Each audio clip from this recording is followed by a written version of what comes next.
Capítulo 11. Ritmo. Todo fluye y refluye, todo asciende y desciende. La oscilación pendular se manifiesta en todas las cosas. La medida del movimiento hacia la derecha es la misma que el de la oscilación a la izquierda. El ritmo es la compensación. El Kybalión. El quinto gran principio hermético, el principio del ritmo, encierra la verdad de que en todos se manifiesta una oscilación medida, movimiento de ida y vuelta, un flujo y reflujo, un movimiento semejante al del péndulo, una marea con suba y baja, manifestándose siempre entre los dos polos, los planos físico, mental y espiritual.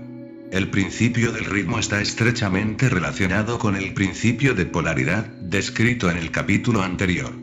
El ritmo se manifiesta entre los dos polos establecidos por el principio de polaridad.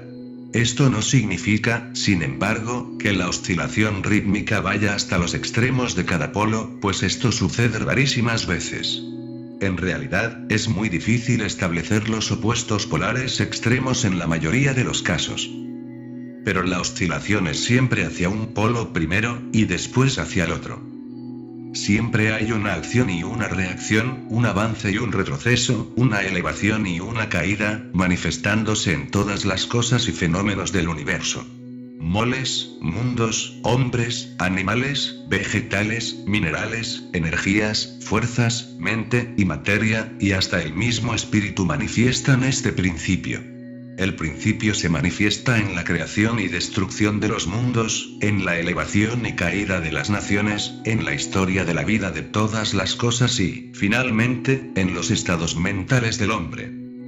Empezando por las manifestaciones del espíritu y todo se verá que siempre hay una emanación, seguida de absorción, la respiración y la aspiración de Brahma, según dicen los brahmines.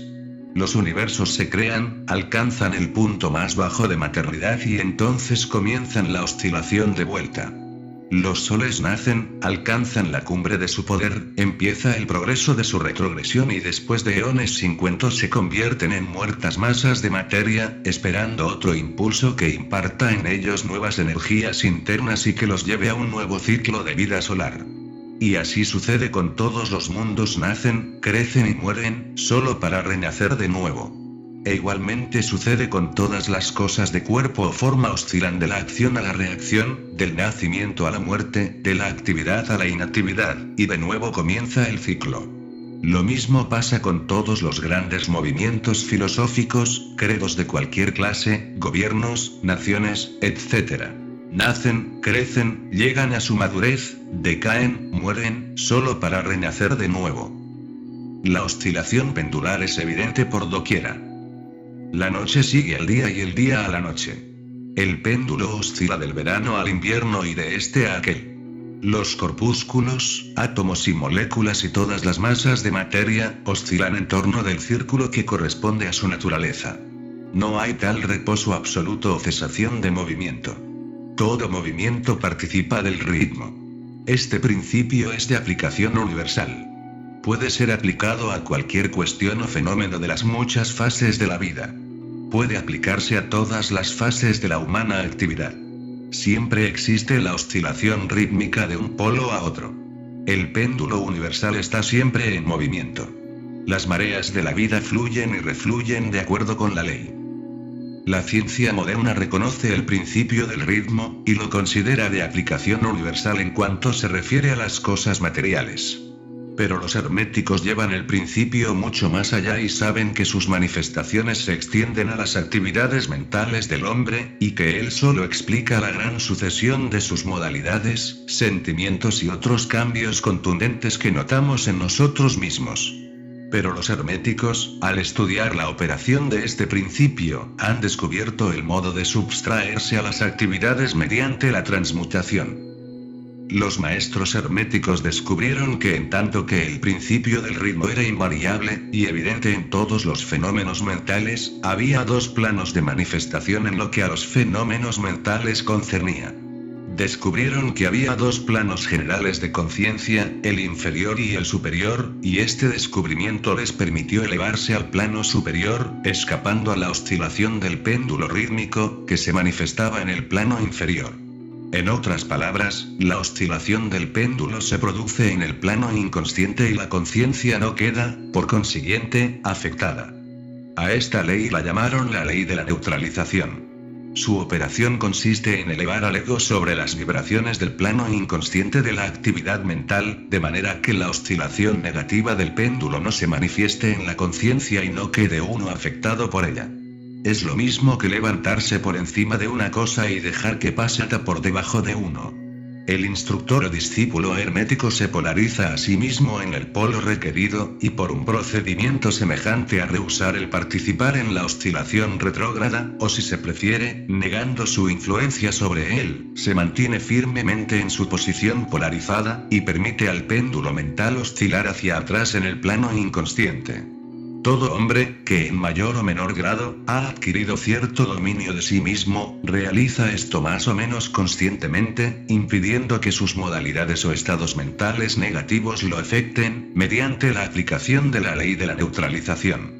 El maestro, sin embargo, lleva esto hasta un grado muchísimo mayor de eficacia y proficiencia, y, mediante su voluntad, llega a un grado de equilibrio e inflexibilidad mental casi imposible de concebir por aquellos que se dejan llevar y traer por el péndulo mental de sus sentimientos y modalidades. Todo pensador apreciará debidamente la gran importancia del asunto con solo considerarlo esclavo que, en su mayoría, la gente es de su propio estado de ánimo, sentimientos y emociones y el poco dominio de sí mismo que tienen. A poco que se medite el asunto se comprenderá cuánto nos han afectado en nuestra vida esas oscilaciones del ritmo. Como a un período de entusiasmo ha seguido un correspondiente período de depresión. Igualmente, tenemos períodos de valor, que son seguidos de períodos de desaliento y miedo.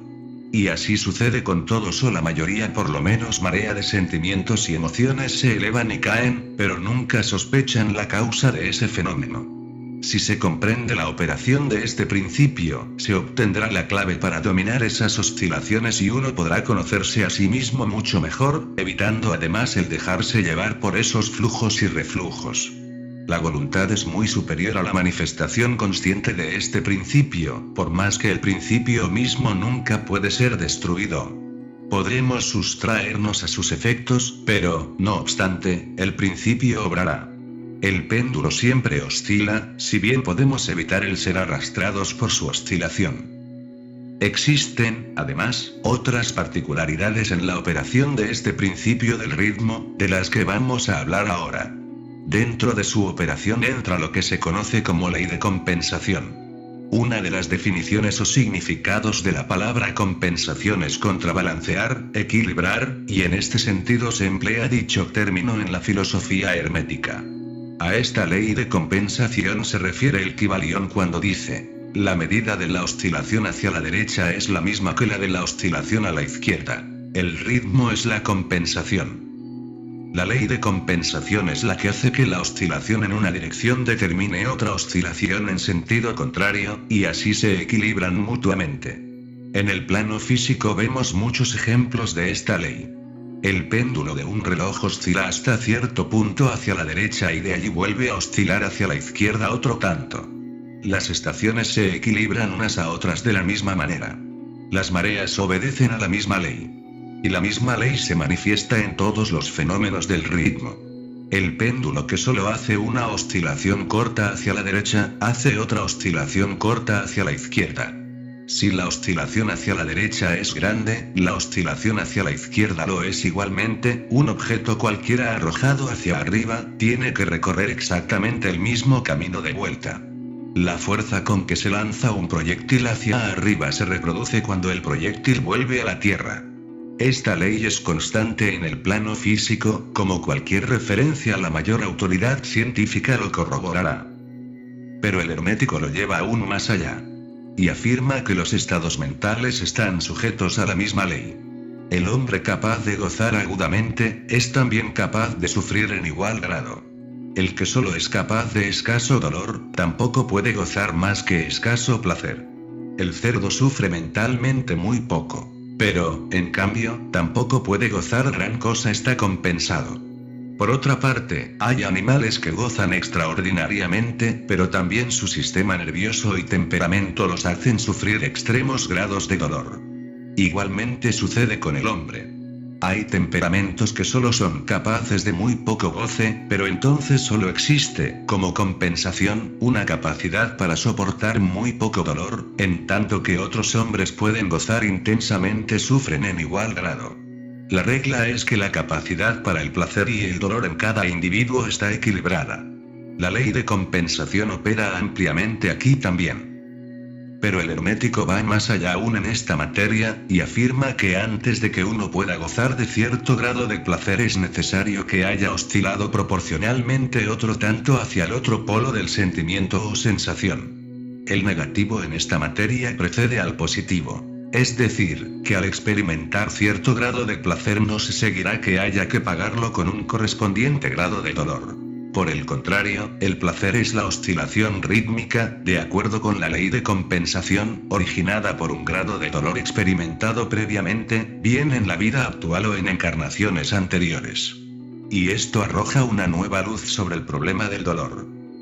Los herméticos consideran la cadena de vidas como continua, como simples puertas de una sola vida del individuo, de suerte que la oscilación rítmica es considerada en esta forma, mientras que no tendría significado alguno si no se admitiera la doctrina de la reencarnación.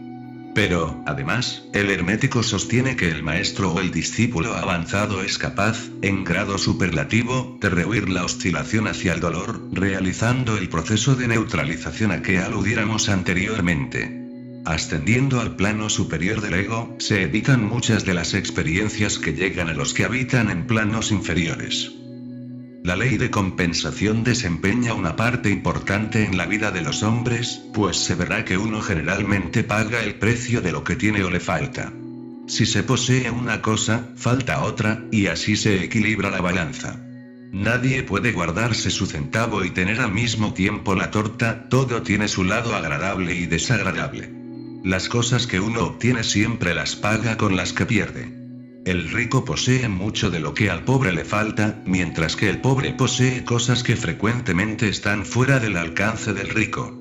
El millonario que gusta de los festines, y que tiene la fortuna necesaria para satisfacer sus deseos y asegurarse la satisfacción de su gula, carece del apetito necesario para gustarlos, y envidia el apetito y la digestión del obrero a quien le falta la fortuna y la inclinación del millonario, gozando más de su sencillo alimento que el millonario sin apetito y con el estómago arruinado. Y así sucede con todo en la vida. La ley de compensación está siempre obrando, equilibrando y contrabalanceando las cosas continuamente, en la sucesión del tiempo, aunque la oscilación del ritmo tarde vidas enteras.